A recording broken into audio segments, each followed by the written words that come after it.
जियो जियो। ओ हो जिया भैया राकेश, क्या बात है क्या बात है।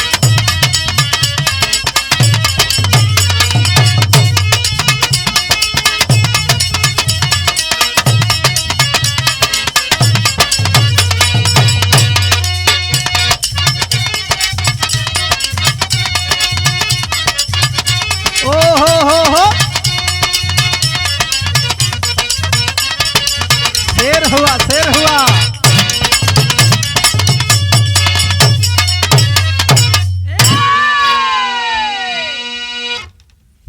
अच्छा भैया, हम लोग गीत बिरहा गायक नरेंद्र चंचल पुनः एक कांड लेके आज लवली स्टूडियो जौनपुर दीपक भैया के देखरेख में रिकॉर्डिंग हो रहल बा। ई गीत आरपी म्यूजिक पे जाई। राजू रंजन पाल भैया का ढेर सारा प्यार। सभी श्रोताओं से निवेदन है कि आप लोग प्यार आशीर्वाद देंगे। अभी हाल में ही मैंने एक कांड गाया, लोगों का बड़ा प्यार, बड़ा स्नेह, बड़ा सम्मान मिला और उम्मीद है कि इस गीत पर भी वही प्यार वही आशीर्वाद मिलेगा।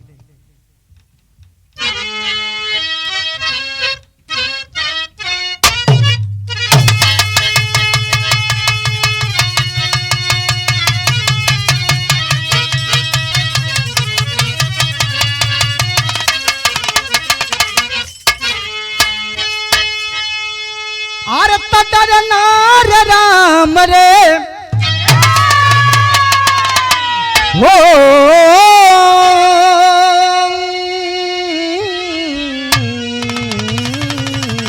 राम।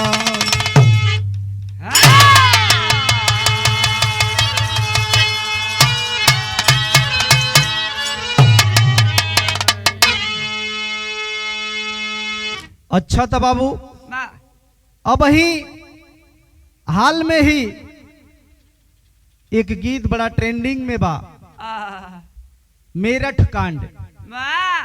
लोग ड्रम कांड, मुस्कान साहिल मिलकर के अपने पति को मारती है। ये बड़ा ट्रेंडिंग में है।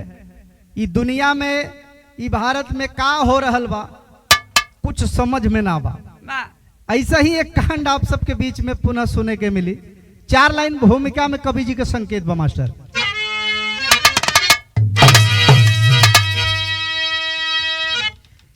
भारत की भूमि पर सतियों की महिमा,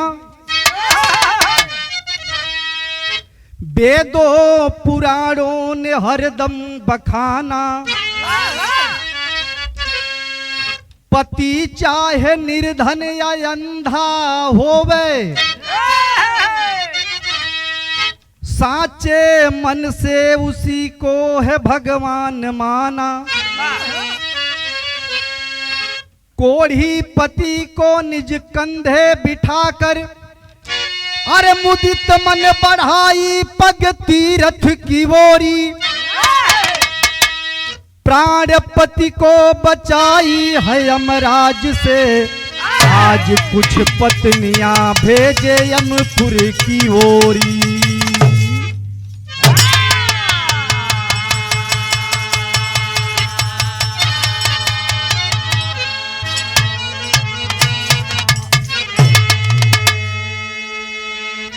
हमरे भूमिका से बिरहा साफ साफ झलके लगी। लोग अपने पतियों के लिए क्या नहीं किए, ये प्रमाण मिलता है वेदों और पुराणों से। लेकिन आज घोर कलयुग चल रहा है। आज की पत्नियां क्या कर रही हैं, क्या कहना बा। एक लाइन कव्वाली का अंदाज लगा।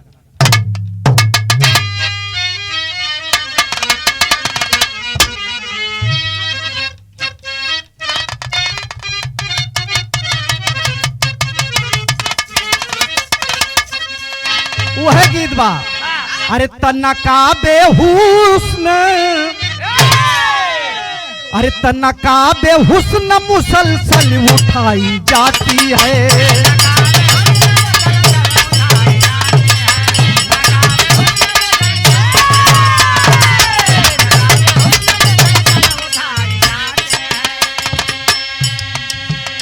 लेकिन भाव पे गौर करेंगे, कहना है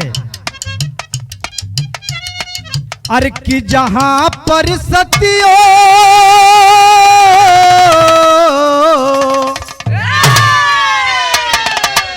अरे जहां पर सतियों की गरिमा बखानी जाती है।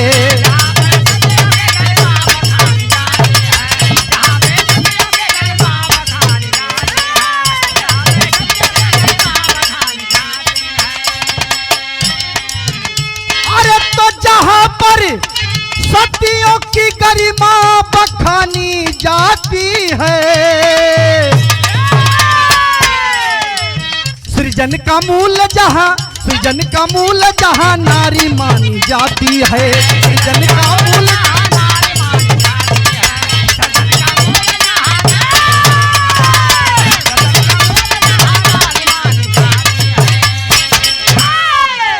आए भैया, यही से हमारे कहानी के शुरुआत भइल। बिरहा कहाँ का बा, कैसन बा, केकर बा, नजम के भाव में कहल गए मास्टर।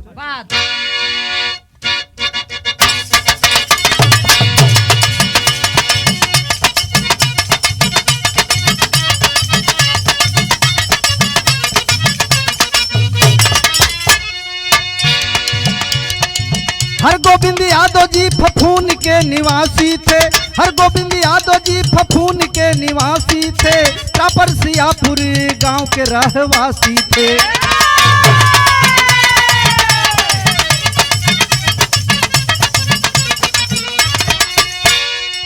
बेटी पारुल के शादी का मन बनाए हैं।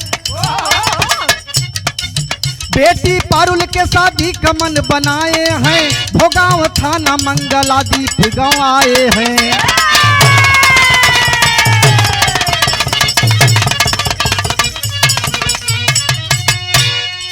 रहे धनवान अच्छा ही विचार रहा।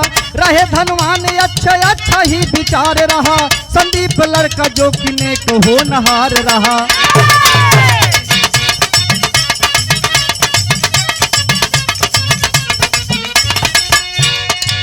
शादी तय हुई बारात जब की आई है। शादी तय हुई बारात जब की आई है।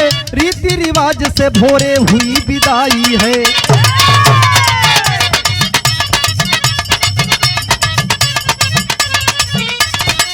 पारुल की छोटी बहन प्रगति का विचार सुनो। गांव के अनुराग यादव से करती प्यार सुनो। क्यों?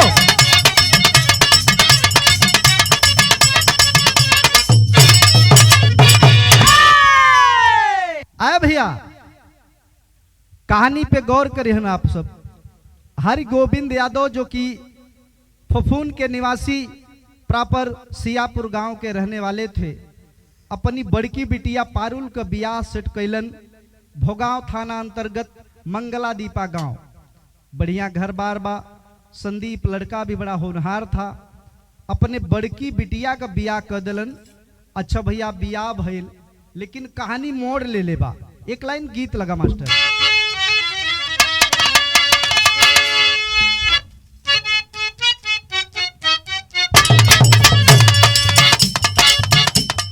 ये समय गीत ट्रेंडिंग में बा।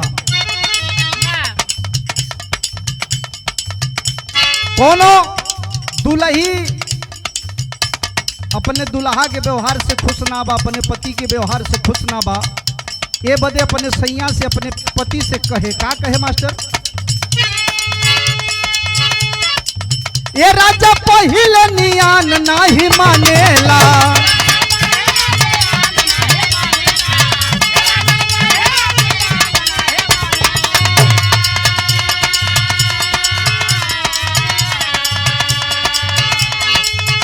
अपन में हरि के गैर लेखा जानेला।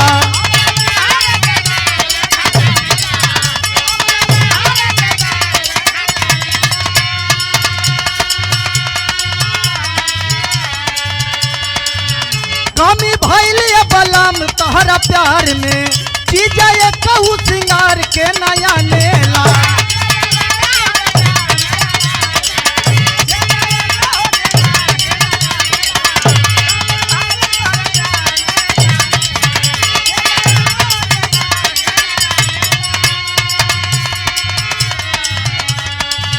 तब पतिदेव कहलन का अरे सिलवट के चूड़िया फोरे लुया जान, सिलवट पे चूड़िया फोरे लुया जान। तय अपने राजा जी के दिलवा काहे तोड़े लुए जान।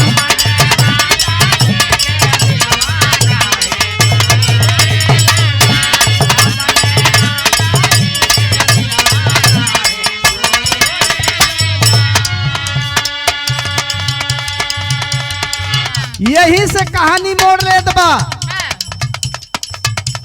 जैसा कि बताया गया गोविंद यादव जी अपने बिटिया के बड़की बिटिया पारुल का बियाह कैलन। पारुल की छोटी बहन जिसका नाम प्रगति बताया गया, प्रगति अपने घरवा से 500 मीटर दूर ओकर प्रेमी रहल जो उनकी ट्रैक्टर का ड्राइवर रहल अनुराग यादव। अनुराग यादव से बेइंतहा मोहब्बत करती थी।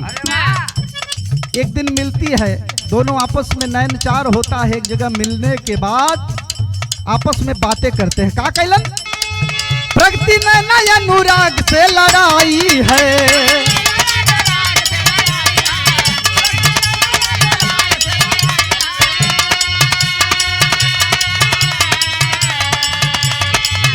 एक दिन धई के बोली कलाई है। प्रगति ने अनुराग से लड़ाई है, एक दिन बोली धई के कलाई है।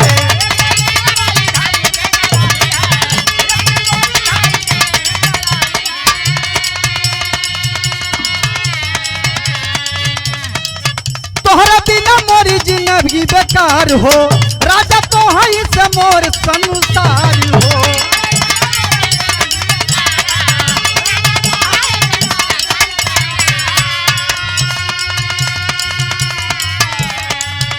अरे तोहरा पे जान मोरा जान कुर्बान,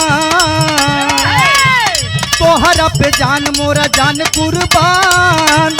तोहरे साथे पिया होई अब जीवनी के बिहान।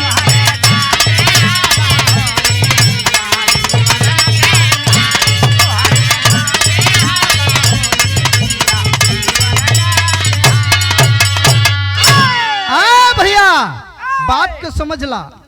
प्रगति अनुराग दोनों आपस में बेहद प्यार करने लगे। एक दूसरे के बिना देखे न चैन पड़ता था, न नींद आती थी, न भूख लगती थी। बेइंतहा मोहब्बत करते थे। आए भैया धीरे धीरे प्यार बढ़ता गया। जब प्यार बढ़ता गया तो भैल का एक लाइन गीत लगा मास्टर।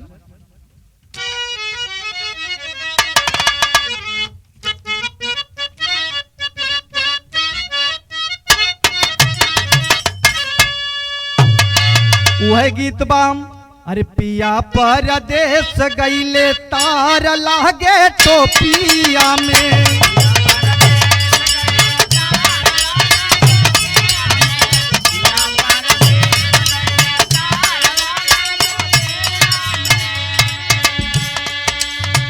लेकिन हमारे भाव पे गौर करेंगे।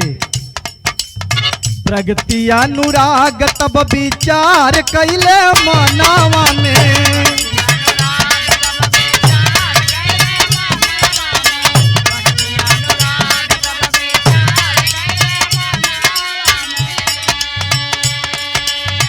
कैसे जिंदगी बिताई यही जहानावा में, कैसे जिंदगी बिताई यही जहानावा में। प्रगति अनुराग तब विचार कैले मनावा में।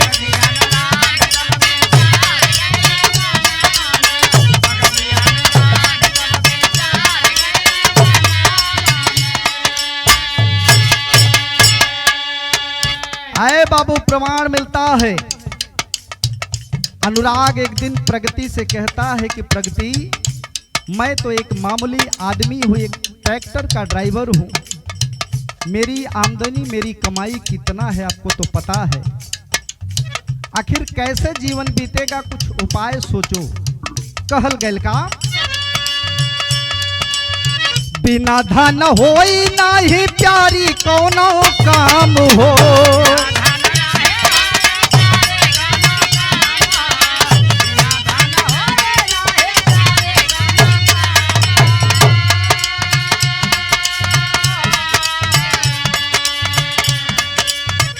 पारुल के देवर का बताई प्रगति नाम हो।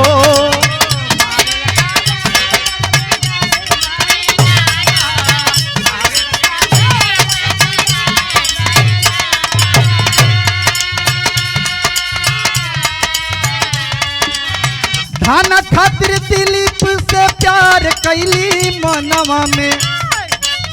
धन खातिर दिलीप से प्यार कोहिल मनवा में। प्रगति अनुराग तब विचार कैले मनवा में।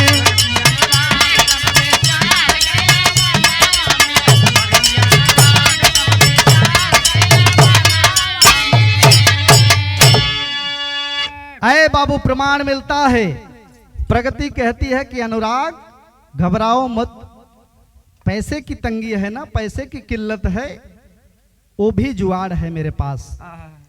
बताती है कि मेरी बड़ी बहन पारुल बड़े अच्छे परिवार में, बड़े धनाढ़ व्यक्ति के साथ उनकी शादी हुई है, जिनके पास अच्छा कारोबार बताया जाता है। तमाम जेसीबी, हाइड्रा, तमाम मशीनें उनकी चलती हैं और काफी अच्छा व्यापार चलता है।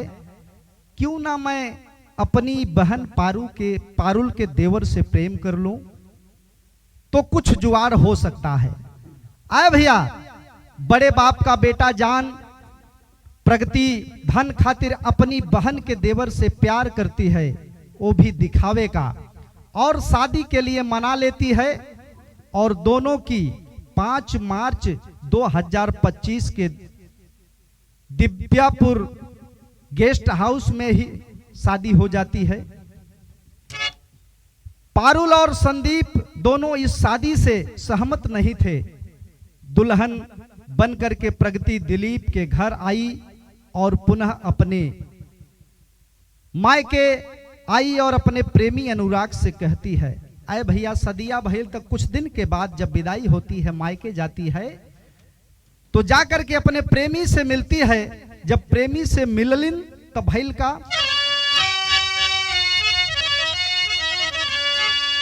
अरे पपिनिया तब बनाई योजना, 2 लाख रुपया पौले पानी मुंह देखाई।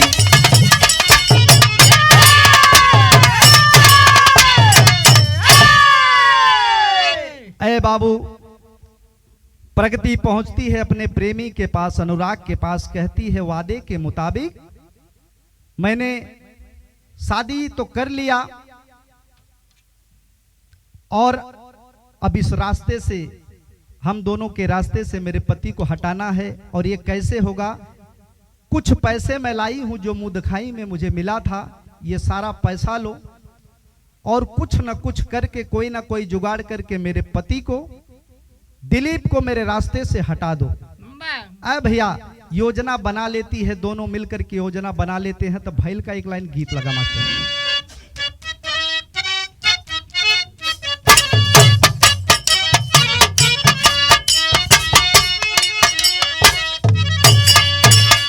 वो है गीत का संकेत कलन मास्टर। झाझर मारौआ जनी छा वही आए बाबा हो, झाझर मारौआ जनी छा वही आए बाबा हो, लागे सूरजवा के धाम हो।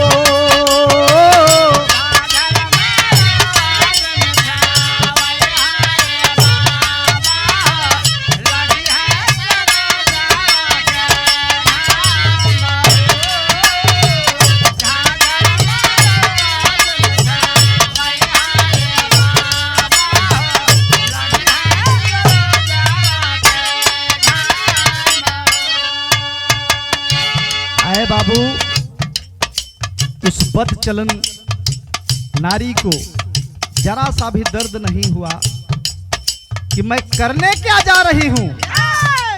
आज इस कहानी को, इस कांड को पत्रिका के माध्यम से, न्यूज के माध्यम से जो भी सुना सबके दिल द्रवित हो गए बाबू। लेकिन ओके कोनो फर्क ना पड़त बा भइल का मास्टर।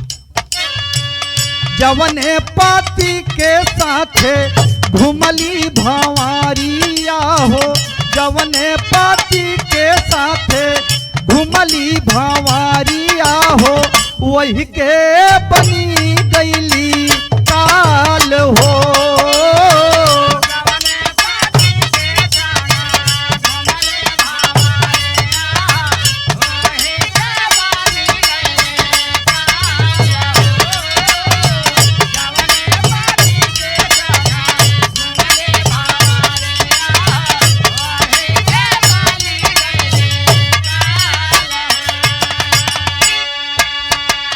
पति के प्रेमवा ने चाहे पपीनिया हो, पति के प्रेमवा ने चाहे पपीनिया हो, चाहे ली केवल धन माल हो।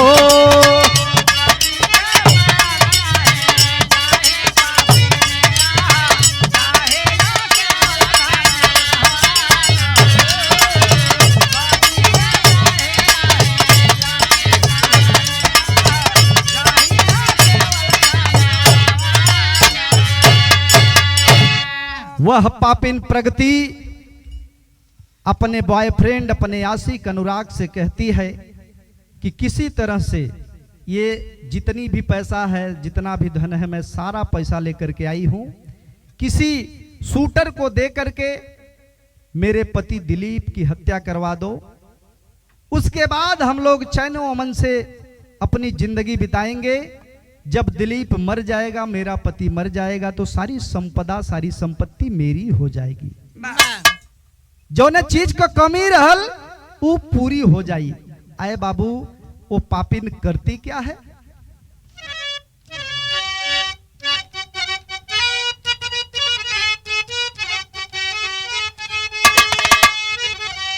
अरे किदी हाली रुपया मुह दिखाई जवन पवली हो, अरे पति के नाही प्रेमी वाला, अरे नाता निभावली हो। अरे धनी हो का साई बनी गईली दुल्हनिया हो, धनी हो का साई बनी गईली दुल्हनिया हो, दिलवा में नाही कुछ माला हो।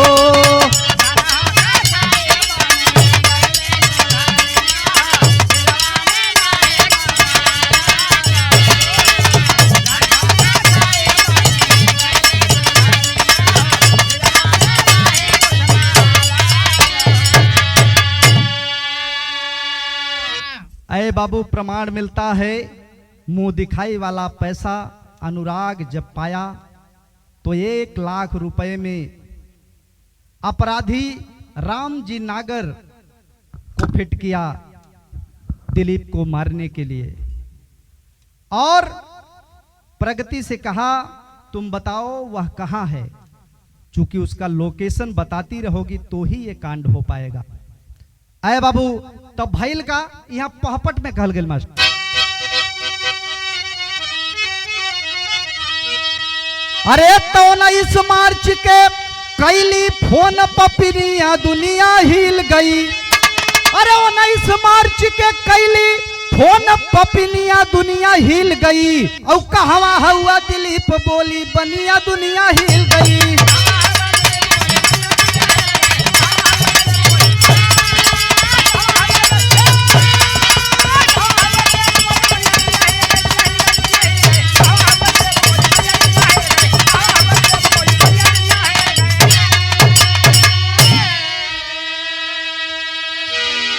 आए बाबू, प्रमाण मिलता है कितनी चालाकी से नॉर्मल कॉल ना करके व्हाट्सएप कॉल करती है, फोन लगाती है कि हेलो। दिलीप बोलता है क्या बात है प्रगति, आखिर फोन क्यों किया?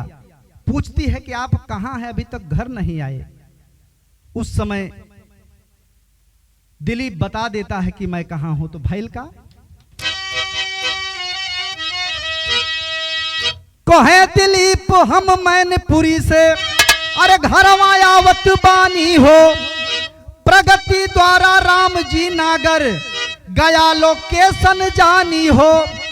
अरे पाली गांव में निर्जन मिली सिवनिया, दुनिया हिल गई और मार दिया है गोली तवने दुनिया दुनिया हिल गई।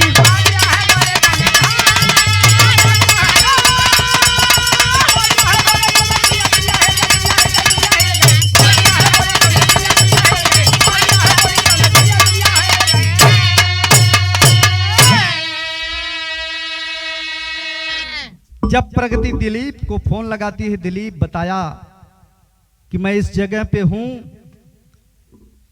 और बस थोड़ी देर में आने वाला हूं। तो ये सारा लोकेशन, सारी सूचना प्रगति अपने प्रेमी अनुराग और वो शूटर अनुराग के साथ में जो था, जिसका नाम बताया गया राम जी नागर, ये सूचना दी जाती है। और जैसा कि बताया गया, जिला औरैया, थाना बेला ढाबा, हाइड्रा मशीन वहीं पर खड़ी थी। दोनों वहां पर बाइक से सवार होकर के पहुंच जाते हैं।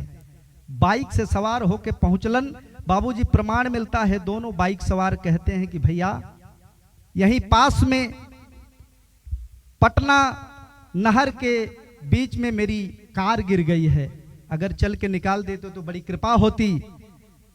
तैयार हो जाता है ड्राइवर, कहता है कि चलो गाड़ी स्टार्ट कर लेता है, हाइड्रा स्टार्ट कर लेता है। तब अनुराग कहता है कि भैया पहले चल के लोकेशन देख लो और उसके बाद बताओ कि कितना खर्चा आएगा, उसके बाद आप गाड़ी लेके चलिए।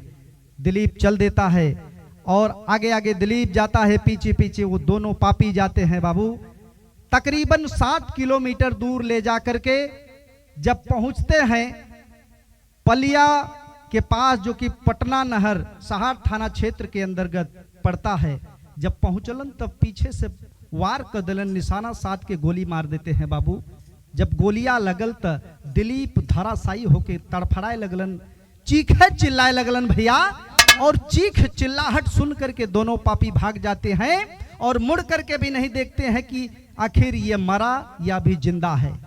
तब भैल का बाबू अल्लाह में प्रमाण मिला।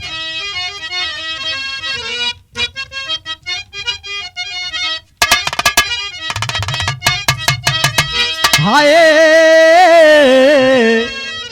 अरे कि पाली गांव पटना नहर, अरे पाली गांव पटना नहर पर लगली गोलिया पंचो।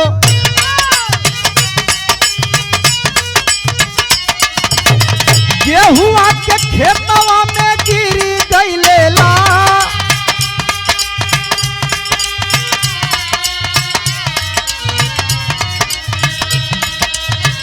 गौवा के लोग देखे गईले सिवनिया पंचो।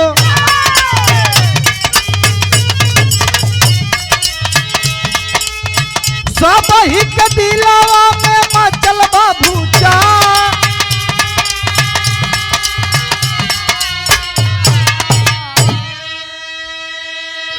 आए बाबू दिलीप गिरा हुआ है, तड़फड़ा रहा है और सांसें अभी चल रही हैं। आसपास गुजरने वाले गांव के लोग, क्षेत्र के लोग पहुंचलन, देखलन कि एक बेहोशी हालत में तड़फड़ा रहा है एक व्यक्ति। आखिर ये है कौन? पास में जाकर के देखते हैं तो गोली लगी हुई है। तुरंत फोन किया जाता है, 112 नंबर गाड़ी पहुंचती है पुलिस की। तब भैल का सदर में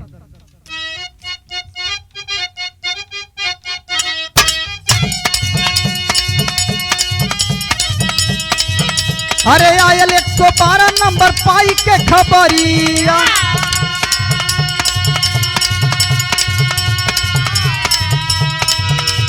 ले जाके भर्ती कैले बाबू अस्पताल।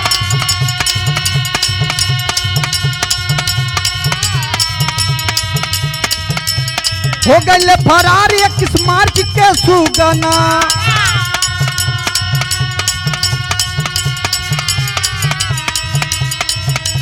माई रोवे कहवा हेराई मोराला।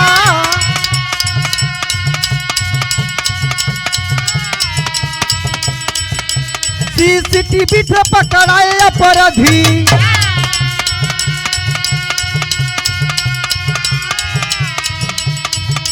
दिया पोल खोल कैली प्रगति कामा।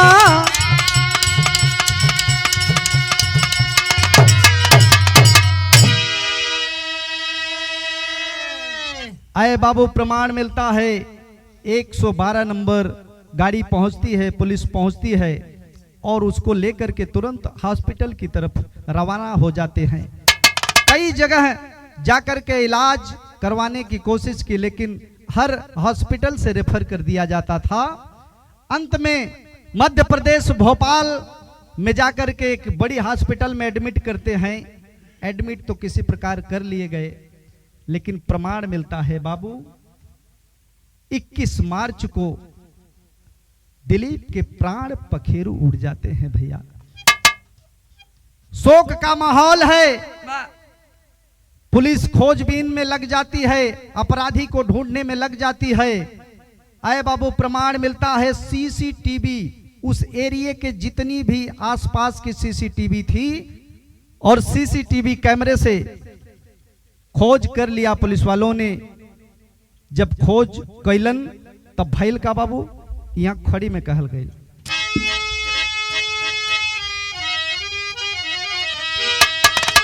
अरे तो पति के मंगल सूत्र में लगवली अगिया, माई बाबू के अचरवा में लगा के दगिया।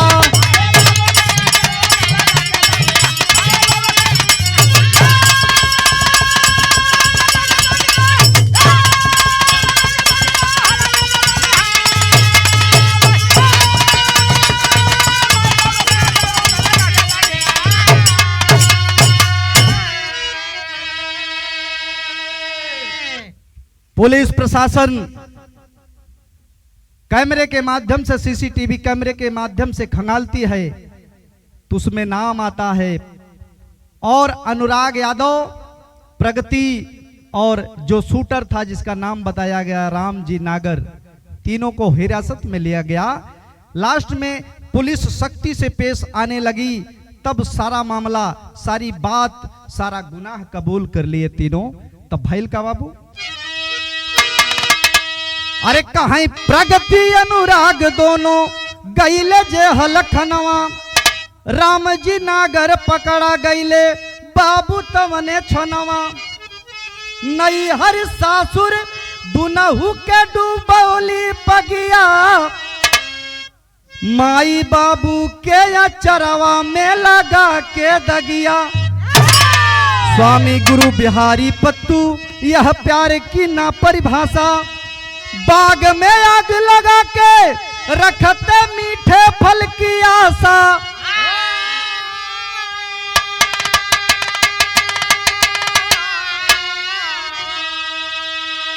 पपिनिया तब बनाई योजना, चंचल पाल सुदामा रतहा कै जोगिनिया। पपिनिया तब बनाई